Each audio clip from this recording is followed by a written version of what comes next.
Hello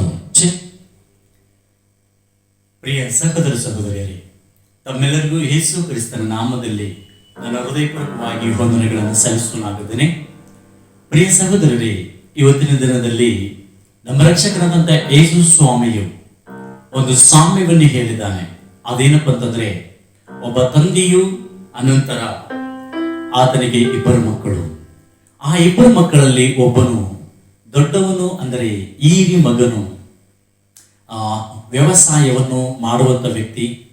ಅನಂತರ ಕೀರಿ ಮಗನು ಹಾಳಾಗಿ ತಂದೆಯ ಮಾತನ್ನು ಧಿಕ್ಕರಿಸಿ ತನಗೆ ಬರ್ತಕ್ಕಂಥ ಪಾಲನ್ನ ತಕ್ಕೊಂಡು ದೇಶ ವಿದೇಶಗಳಿಗೆ ಹೋಗಿ ಹಾಳಾಗಿ ಬಂದು ಅನಂತರ ಪಶ್ಚಾತ್ತಾಪ ಪಟ್ಟು ತಂದೆಯನ್ನ ಜ್ಞಾಪಕ ಮಾಡಿಕೊಂಡು ಅನಂತರ ದೇವರನ್ನ ಜ್ಞಾಪಕ ಮಾಡಿಕೊಂಡು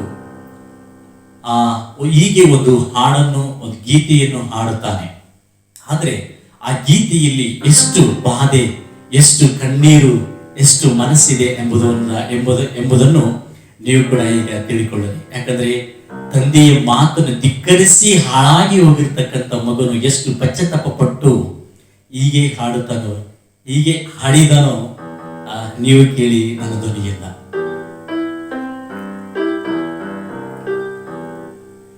ತಂದೆಯ ಮನೆಯಲ್ಲಿ ಸುಖವಾಗಿದೆ, ಅಲ್ಲಿಂದ ಹೊರ ಬಂದು ಹಾಳಾಗಿ ಹೋದೆ. ತಂದೆಯ ಮನೆಯಲ್ಲಿ ಸುಖವಾಗಿದೆ, ಅಲ್ಲಿಂದ ಹೊರ ಬಂದು ಹಾಳಾಗಿ ಹೋದೆ. ತಂದೆಯ ಮಾತನ್ನು ನಾ ಮೀರಿ ಬಂದೆ, ಎಂದಿಗೂ ಮರೆಯಾದ ಪೆಟ್ಟನ್ನು ತಿಂದೆ. ತಂದೆಯ ಮಾತನ್ನು ನಾ ಮೀರಿ ಬಂದೆ, ಎಂದಿಗೂ ಮರೆಯಾದ ಪೆಟ್ಟನ್ನು ತಿಂದೆ. ನನ್ನ ತಂದೆ, ನನ್ನ ದೇವರೇ, ನನ್ನ ಕರುಣಿಸು, ನನ್ನ ಕರುಣಿಸು.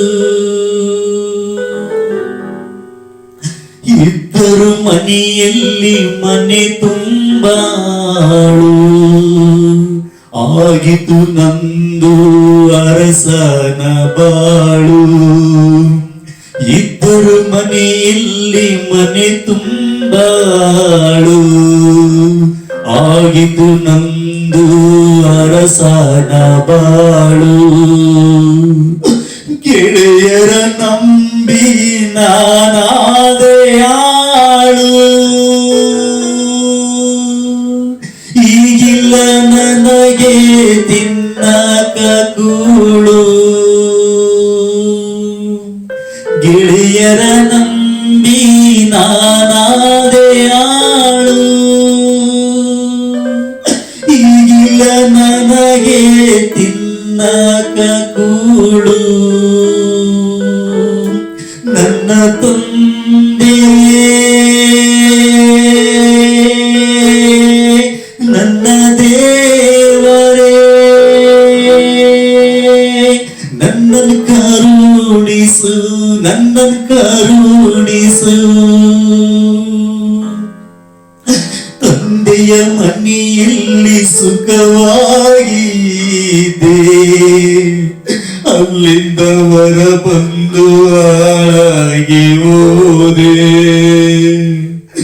ತಂದೆಯ ಮನೆಯಲ್ಲಿ ಸುಖವಾಗಿದೆ, ಅಲ್ಲಿಂದ ಹೊರ ಬಂದು ಹಾಳಾಗಿ ಹೋದೆ. ತಂದೆಯ ಮಾತನ್ನು ನಾ ಮೀರಿ ಬಂದೆ, ಎಂದಿಗೂ ಮರೆಯಾದ ಪೆಟ್ಟನ್ನು ತಿಂದೆ.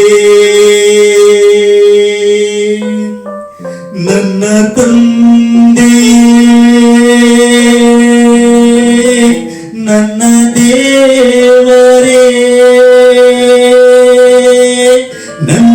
ಕರುಣಿಸು, ನನ್ನನ್ ಕರುಣಿಸು.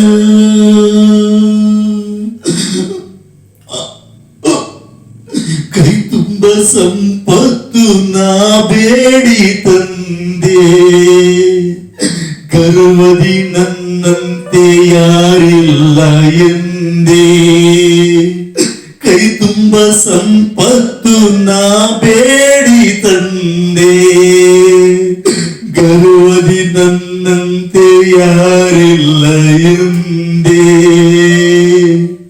ಮೋಜಿನ ಕುಡಿತಕ್ಕೆ ನಾ ಎಲ್ಲ ಸುರಿದೆ, ಕುಡಿತದೆ ಅಮಲಲ್ಲಿ ನಾನಾದೆ ಹಾಡು. ಮೋಜಿನ ಕುಡಿತಕ್ಕೆ ನಾ ಎಲ್ಲ ಸುರಿದೆ, ಕುಡಿತದ ಅಮಲಲ್ಲಿ ನಾನಾದೆ ಬರಿದು. ನನ್ನ ತಂದೆ ನನ್ನ ದೇವರೇ,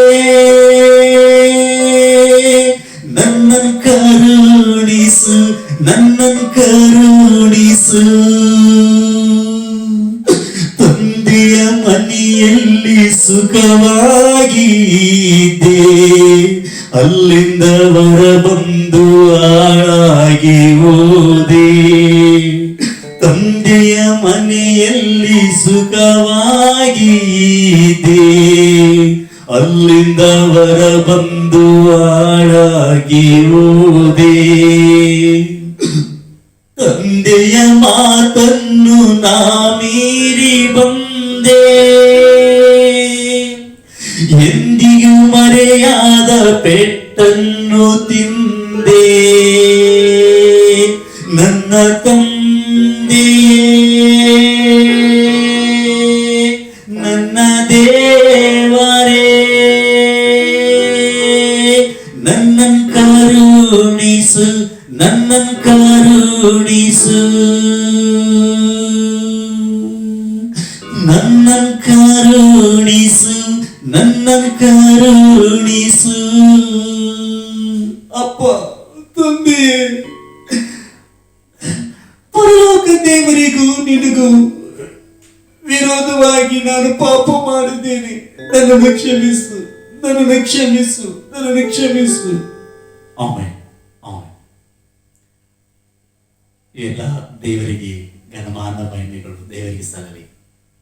ಪ್ರಿಯರೇ, ಹೀಗೆ ತಂದೆಯ ಮಾತನ್ನು ಮೀರಿದಂಥ ಮಗನು ತಪ್ಪಿ ಹೋಗಿ ಪಶ್ಚಾತ್ತಾಪ ಪಟ್ಟು ತಿರುಗಿ ತಂದೆ ಹತ್ತಿರ ಸೇರಿಸಿಕೊಂಡಾಗ, ನೀನು ಎಷ್ಟು ತಪ್ಪು ಮಾಡಿದ್ರು, ಎಷ್ಟು ಪಾಪ ಮಾಡಿದ್ರು, ದೇವರು ಕ್ಷಮಿಸುವಂತ ದೇವರ ಹೊರತು ಶಿಕ್ಷಿಸುವಂತ ದೇವರಲ್ಲ.